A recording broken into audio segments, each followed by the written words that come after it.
Welcome to the Haunted Log Midnight Theater presents Cloak and Dagger. Ran on NBC from May 7th, 1950 to October 22nd, 1950. There were only 25 episodes created and only 22 available.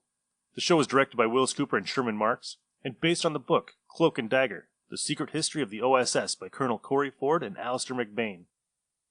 Episode 8, The Trap. These OTR episodes are coming at you every Thursday. If you like it, subscribe. If you don't, give me an email. All right, bye. So, funny thing about this episode was I met Erwin Hasen in the spring of 2000 in Minneapolis at a comic convention, and I didn't know that any of this existed. I didn't know that he was part of the OSS. I just knew that he drew the Justice Society of America for DC Comics back in the 40s. I had no idea, and so a couple months later, I'm listening to some OTR episodes, and I come across this one, and I'm like, oh my god. Man, I really wish I could have talked to him about this. And it's too late now, because I think he died in 2005. Enjoy the episode, guys. Are you willing to undertake a dangerous mission behind the enemy lines, knowing you may never return alive?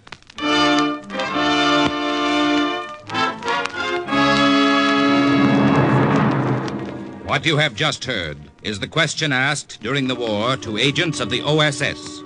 Ordinary citizens who to this question answered, yes. This is Cloak and Dagger.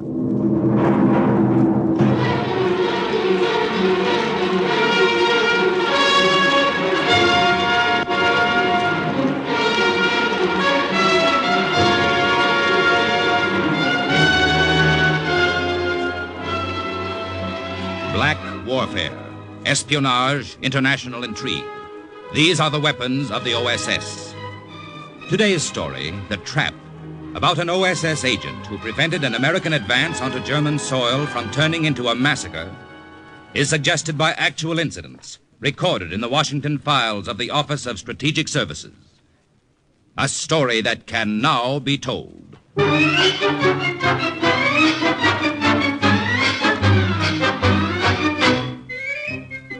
Did you ever notice the name Irwin signed in a fancy flourish on the covers of those kid comic books?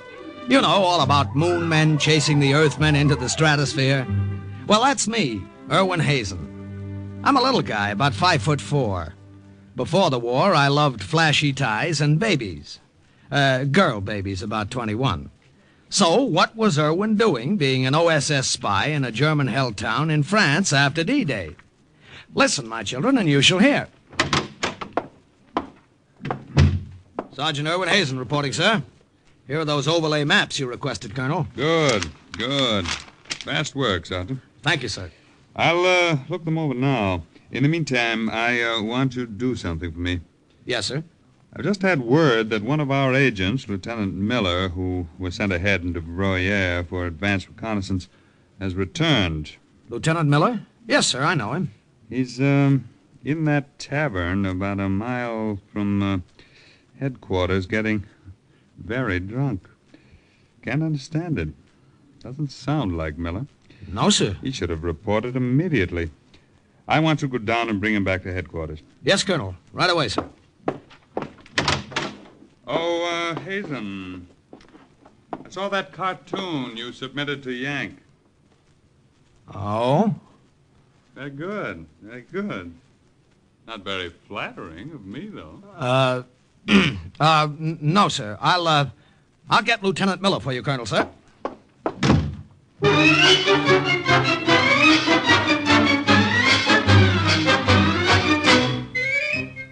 Not all of the 12,000 people working with the OSS parachuted blind into enemy territory. Some of them stayed in Washington, making up secret codes.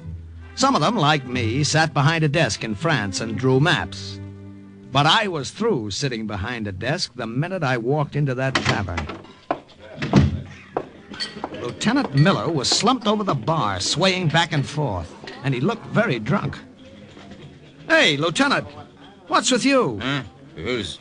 Colonel wants you to report to headquarters right away. Irwin. Is that you, Irwin? Boy, you'll get your ear chewed off for this. What's the idea? Couldn't this wait till later? No, couldn't wait. Couldn't make it otherwise. Gotta get to the colonel. Say, bartender, how many has he had? Only two. Very little ones, Sergeant. Oh, yeah? Tell the Colonel. Couldn't make it otherwise. Glad you came. Can't make it now, maybe. What are you talking about? Tell Colonel Briere heavily fortified. More than we thought. I saw it myself. 80 pieces of 105mm artillery behind the lines. Germans are digging in. Well, come on back and tell him yourself. Hey, couldn't you have celebrated later? Made it this far. Needed a drink to make it all the way. Tell Colonel we're heavily fortified. Heavily fortified. Miller! The lieutenant, he is pass out? The lieutenant, he is dead.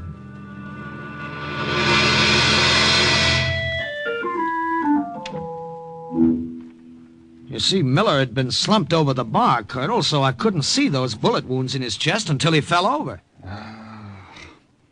The Germans must have caught on to him and given him a chase. It's a wonder he got as far as he did. Sergeant, you're sure about everything he told you? Yes, sir. But we were positive the Germans didn't have that much artillery on the 7th Army front. If this is true and we had walked in not knowing what was ahead, our men could have been massacred. Thank you, Sergeant. You may go now. Colonel, if you're going to send another agent into that territory to get a more complete picture of what's going on, I'd like to volunteer. Sergeant, a mission like this calls for an agent who's had experience along these lines. Yeah, I know, but you see, Lieutenant Miller was a friend of mine.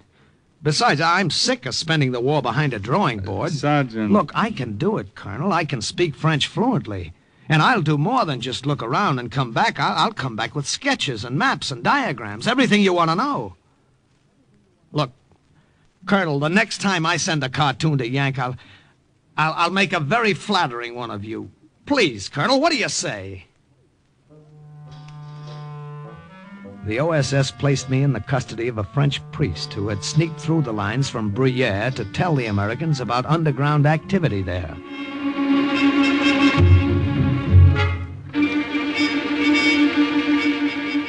A few days later, the priest and I were on the road, 30 miles away from the American-held town, walking smack into enemy territory. The priest was in full clerical garb. Me, I was dressed like a French peasant. When the Germans stop us, my son, let me do the talking. Boy, I hope we get away with it. Do not worry. Out of necessity, I have become adept at making up very convincing lies. Yeah, but do you think the Germans will believe this phony story? What reason will they have to disbelieve it? Besides, I am well known and respected in town. The Germans have enough trouble now without stirring up the antagonism of the people by disciplining me for so small a reason. Well, all I can say is I hope it works. We'll have a chance to find out now. There's the town. And there is a welcoming committee. Halt! Who was there? Remember, let me do the talking. I say halt! Who are you? Bonjour. I am Father Robert, priest of the church in this town. And this man? A friend. If you are from this town, what are you doing behind the border? Did you have permission? Let me see your papers, your passes. Most unfortunately, I did not wait to request a pass. Was sagen Sie, Sie haben nicht? Come with me to the commandant's office. With pleasure. Come, my friend. Might as well. There's no way back now, Father.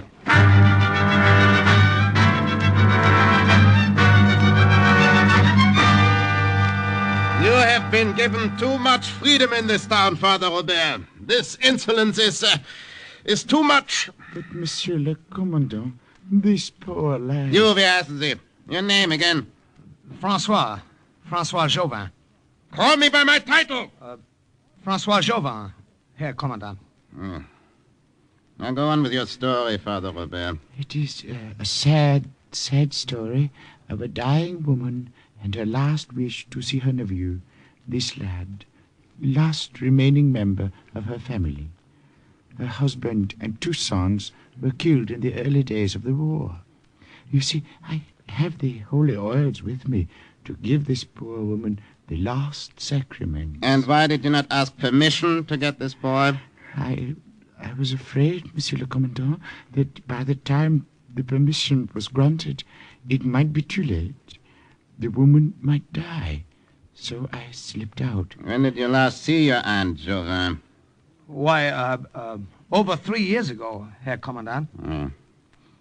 And this is most irregular. It's surely the request of a dying woman. Well, I'll let you go this time, Father Robert.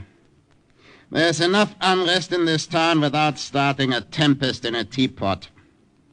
One more question. Yes, monsieur. If you managed to slip through the lines going out, why is it you did not attempt to sneak back into town instead of walking boldly up to the borderline? Sneak back into town? Why, Monsieur le Commandant, that would be against regulations.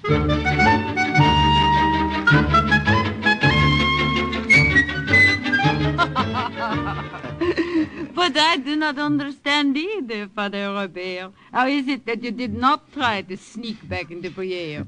Our American friend Irwin, Francois, he can tell you that.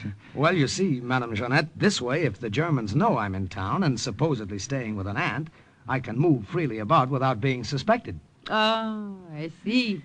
I see. The time is late. I must go now.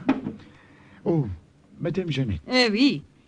If Monsieur le Commandant should inquire, I did administer the last rites to you, but the sight of your dear nephew brought to life, flowing back into your veins. Of course. Will you not have something to eat before you go? No, Have not much to offer. No, merci. I have much work to do. By the way, our last meeting of the underground went very well. What do you think? Oui, mon père. Very well indeed. Well, I can't thank you enough, Father, for everything you've done. Au revoir, mon ami. Perhaps we shall meet again. Who knows? If not, God be with you on your mission. Thank you, Father. And, my son, be very careful. Monsieur le Commandant is not very bright, but unfortunately, he is not a complete idiot. What? That was the last I saw of Father Robert. It happened like that all during the war. A member of the underground would come along, get us over a rough spot, and then disappear. But without all the help from all the little people along the way, none of the work of the OSS could have been done. They helped, they wished us luck, they left. After a few days of staying with Madame Jeanette, I almost felt that she was a relative. The old girl practically adopted me. Erwin, one thing. What Father Robert told the Commandant, it was not a lie. Yeah? What was that? I did lose my husband and 2 sons in the early days of the war. Oh, I'm sorry. Hello. But it has been good these last days, cooking for you, making up another bed, as if I had my family again. Are you being very careful? Well, I mind my own business, look around the town. From all I can tell, there are just a handful occupying it, just the way headquarters thought. Looks like a pushover. Perhaps it is. Perhaps the agent who was here before he was mistaken. Miller? The Nazis didn't pump air into him for nothing. He saw something. Madame Jeanette. Oui? Here, let me fill your plate again. Look, what's the best way to get through the forest to the river north of Briere? I'm going to take a look around there. Oui, perhaps the river. There may be something there. A guard is always posted. I thought it was just to keep the townspeople from leaving, but perhaps there's something else. Is there a way past the guard? I have lived here all my life. I know a way. I will show you. Even take you part way, myself. The woods began about 100 yards back of Madame Jeanette's little house. And early the next morning, we started through them. All right, follow me. I followed her through the thick brambles, through the narrow paths she used so well, through the brush and the high grass that moved gently in the wind. Madame Jeanette's skirt caught on the brambles, and she stopped, just long enough to rip off that part of her hem and leave it behind, swaying in the wind. Then she moved on, me right behind her. Maybe this would turn into a wild goose chase, but I had a hunch I'd find what I came for. Then we came to a slight clearing. I will go back now, Erwin. Return later the way we came. You remember? Yes, I remember. Ah, bon. Go now along the outskirts of this little wood. You will see a hill. From there, you will have a good view of the river. And anything that might be there. All right. I'll see you later. Careful. Careful now.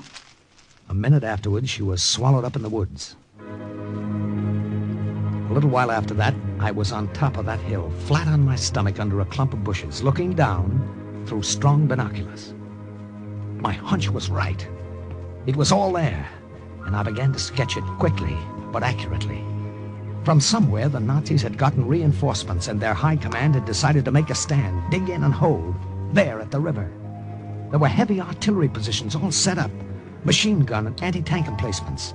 There was barbed wire, lots of it. There were anti-tank obstacles and the 105mm artillery Miller had seen, all of it there. A nice big booby trap all set for our men to walk into when they tried to advance north across the river. I couldn't hear them, but I could see them, swarms of German soldiers working hard, working fast, digging in, getting ready. I took down everything I saw. And I had it complete, except for the west bank of the river near the bridge. There were too many trees blocking my vision. I had to get closer. By the time I got to the bottom of the hill and crawled along through the brush to the west bank, I didn't just see the Germans, I could hear them as well. See that now the orders are carried out. There must be no slip-up. Jawohl. Hauptmann. Oh, and Lieutenant. Jawohl. See that more guards are posted at the edge of the town. The commandant wants no one snooping around here. Very well. No one will get through. There were too many of them, all around. I knew it would be crazy to try to get any further without a plan. I had to have time to think about a way. I waited until they left. Then I slipped back the way I came, up the hill and through the woods to Madame Jeanette's. I went around the back, so I didn't see the commandant until I walked in. Ah, Francois, you are back. Yes, bonjour, Herr Commandant. I have been waiting for you. Well, is there something wrong? No, of course not, Francois. I am here to talk with him. Francois Jouvin. I believe Father Robert told me that is your name. That is correct. It was through the kindness and understanding of the German High Command here that you were allowed to see your sick aunt. You understand that, do you not? Oh, yes, I appreciate that. It was irregular, but we let you in. However, I am here to tell you that you had better have no illusions about leaving Bruyere now, going back through the American lines to your village there. Well, no, I have no wish to leave. Why, you've anticipated me, Herr Commandant. I was going to request permission to stay here with my aunt from now on. I was in the square today looking for work. Yeah. Now, they're good, as long as you understand. Madame, if you will allow me to say so, you look very well indeed. Oh, no, she was very ill when I came. Father Robert gave her last rites. Ich wünsche mit ihr zu sprechen. I'm not talking to you. My nephew is correct, but so are you, Herr Commandant. I was very ill, but I'm very well now. Yeah. Well, that was all I wanted. I will go now. But remember, you are not to leave Bruyere. What the Commandant didn't know was that I had no intention of leaving until I made the sketches of the west bank of the river. Late that night, Madame Jeanette helped me bury the plans and diagrams I had already drawn. You are right, my boy, to bury these here behind the house, rather than leave them inside. It is safe. Okay, that's deep enough. Now, I put this rock on top of them. There, that's done now. You will go back tomorrow? No, I've got to get a good look at the west bank of the river. It is wise you did not try to press further ahead today. It would have been too dangerous. I know another way through the forest. Oh, tell me. It is a roundabout way, but it will bring you closer to the west bank. Or close enough at least so that you will have a better view than before. But if there are so many troops, as you say, do not get too close. When you have finished, come back to the woods the same way. I will be waiting.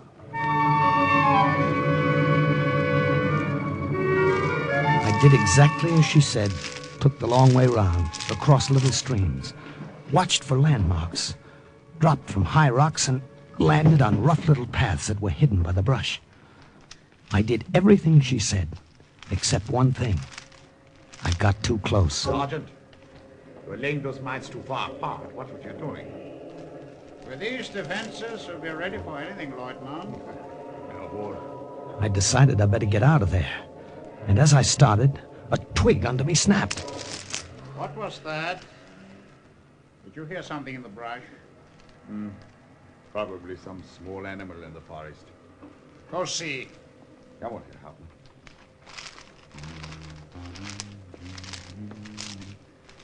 There's nothing here, Herr Hauptmann. Make sure. Remember the fragment of a woman's dress we found in the woods this morning?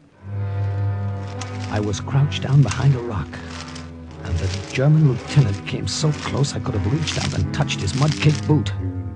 He stopped for a minute, and then he walked right past me. There was nothing there. We can't be too careful. Come with me. There's something I want to show you here. I had everything indicated on my sketches, minefields, tank positions. I knew everything about the west bank of the river I wanted to know. When the coast seemed clear, I started back. But I didn't get very far. Halt! Keep your hands up! In the air! I took a couple of steps and then slammed myself into a shallow ditch. I remember German bird guns and rifles cracking around me. A bullet went through the heel of my boot and sent a shock up my leg that made me wonder if it had been blown off. Then there was quiet, and I waited for them to come and get me. It was all over. Perhaps that will convince you we mean what we say. Look, I tell you, my name is Francois Jauvin. You know my aunt. She's... What were you doing near the river?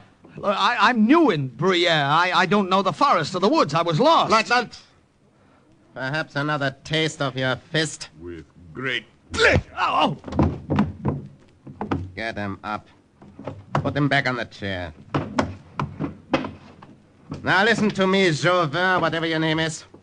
We found this sketch of the bridge and the west bank of the river in your pocket. Look, I don't know. I don't know anything. That part of the sketch is quite complete, every detail. The rest is diagrammed in lightly.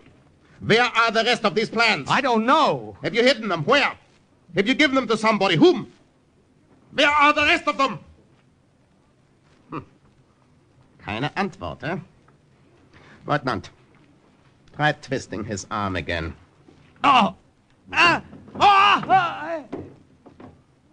He has fainted. Have him thrown in a cell. I will question him more tomorrow.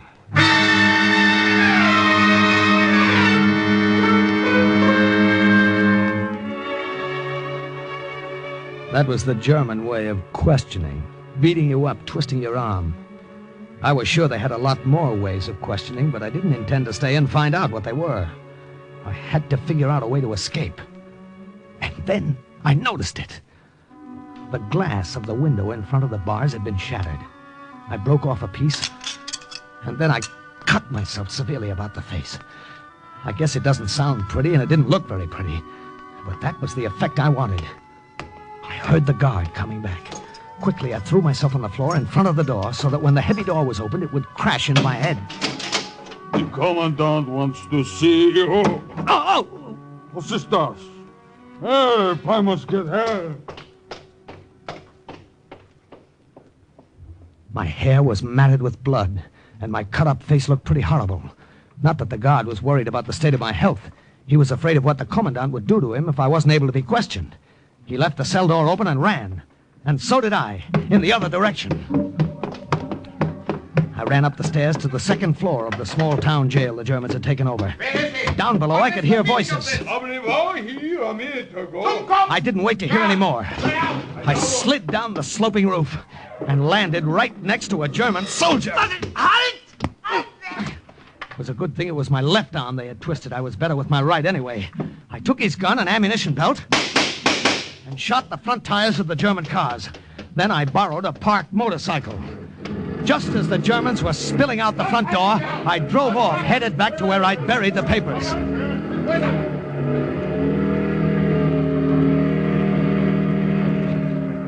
But the papers were gone. Everything I had worked on so painstakingly. The maps, the diagrams, the sketches, the plans. They were gone. Madame Jeanette. Maybe she had them. Madame Jeanette! Madame Jeanette, open up! Yes? What do you want? What? Madame Jeanette, where is she? I've got to see her. You cannot. But I've got to. It's important. Look, who are you? Where's Madame Jeanette? She died. What did you say? She died yesterday. Died? But I don't... The Germans... If they're after you, go. I want no trouble. Go!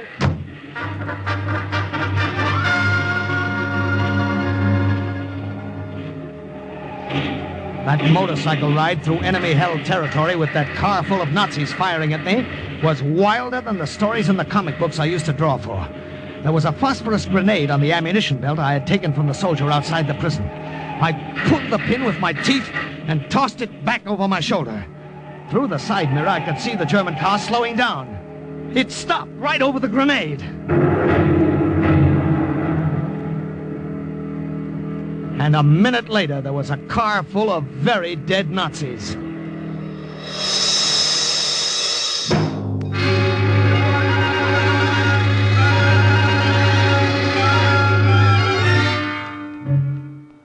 Well, that's all that happened, Colonel. The sketches are gone, but I think I can remember most of them. The ones I drew last, the west bank of the river, I know completely. For the rest, I'll do the best I can. Did your sketches look anything like this, Sergeant? What? But those are the sketches. I don't understand. Where did you... Corporal. Yes, Colonel? Send in the woman. Woman? What woman? I don't get this. What? This way, ma'am. Hello, Erwin. Madame Jeanette, I heard you were dead. Your face. What happened to your Look, face? never mind that. Just tell me. Oh, when I learned you were arrested, I dug up the plans. And with underground help, I got them through the lines to deliver them for you. Yes, but that woman... She had her orders. She was doing as I told her.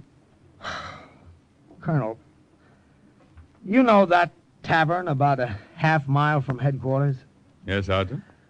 Well, do you mind very much if I go there and get very drunk?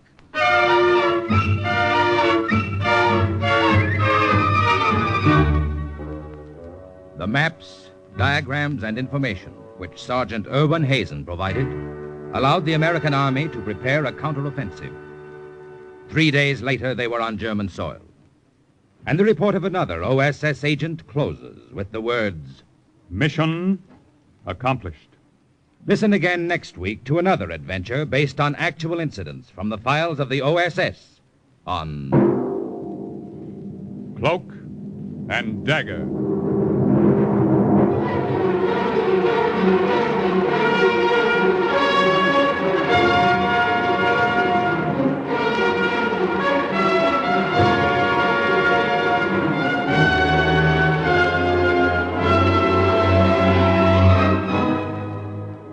Heard in today's Cloak and Dagger adventure as Irwin was Everett Sloan, the priest, Barry Kroger, the commandant, Stefan Schnabel, Madame Jeanette, Virginia Payne, the colonel, Raymond Edward Johnson.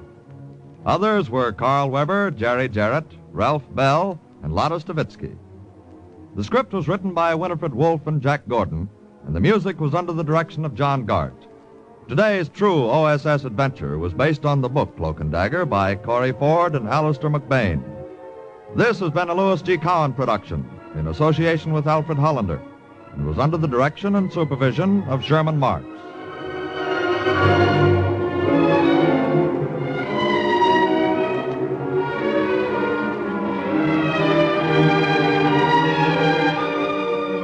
Programs. Get your programs here. Simon Templar plays hide and seek with a friendly killer who has been commissioned by underworld sources to handle the Saint. Hear another top-notch adventure with the Saint, and also listen for the Sam Spade Caper with Howard Duff, starring as America's favorite fast-moving, fast-talking private eye. Next, exciting high adventure. Then the big guy on NBC.